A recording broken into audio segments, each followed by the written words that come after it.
सेब का गाड़ी। शहर से बहुत दूर एक छोटा सा गांव था।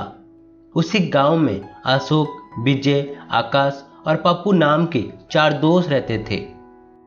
ये चार दोस्त सेब का गाड़ी चलाया करते थे। अगर गांव के लोग कहीं दूर जाना चाहते हैं तो इन सेब के गाड़ी में जाया करते थे। इन चार दोस्त में से अशोक, विजय और आकाश बहुत ही ईमानदार थे और वहीं पप्पू बहुत ही बदमाश और चोर था।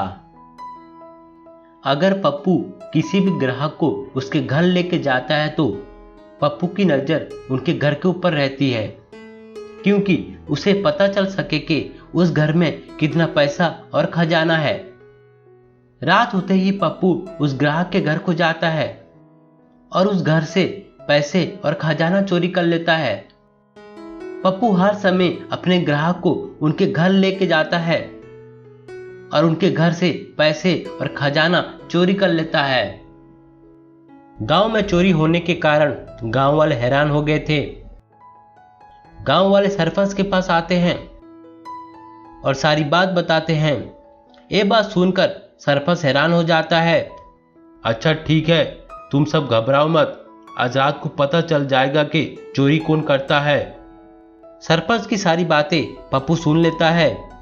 अच्छा ये बात है, आज से 10-15 दिन तक चोरी करना बंद कर दूंगा और किसी को मालूम नहीं पड़ेगा चोर कौन है।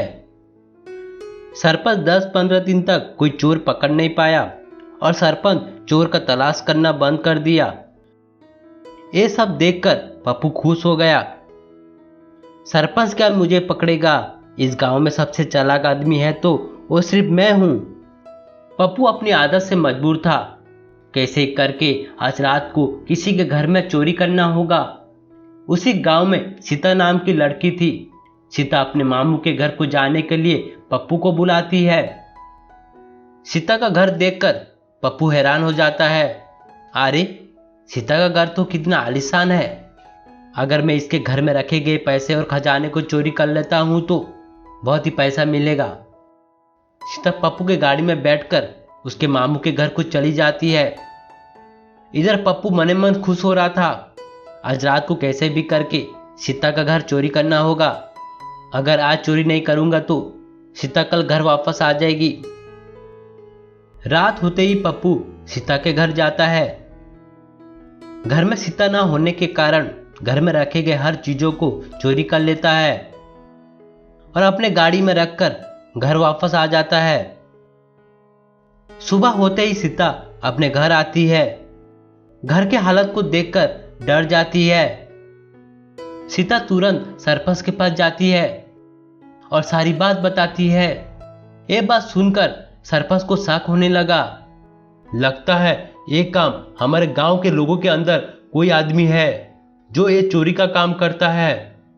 ठीक है, तुम जाओ, आज जैसे ही करके उस चोर को पकड़ना होगा, नहीं तो पूरे गांव को चोरी कर लेगा। अगर मैं किसी पुलिस को बुलाऊं तो चोर को पता चल जाएगा। सरपंच कुछ देर सोचने के बाद सपेरे के पास जाता है और सारी बात बताता है। ये बात सुनकर सपेरा हंसने लगा। अरे सरपंच जी, ये काम मेरा नहीं है, तुम पुलिस के पास जाओ। ए सपेरा, तुम तो मेरे बात को समझ नहीं पाए। चोर बहुत ही चालाक है। अगर मैं किसी पुलिस को बुलाऊं तो चोर को मालूम पड़ जाएगा। ओ ये बात है, ठीक है, मैं क्या कर सकता हूं? तुम अपने सांप से ये कह देना उस चोर का सिर्फ फोटो उठा लें।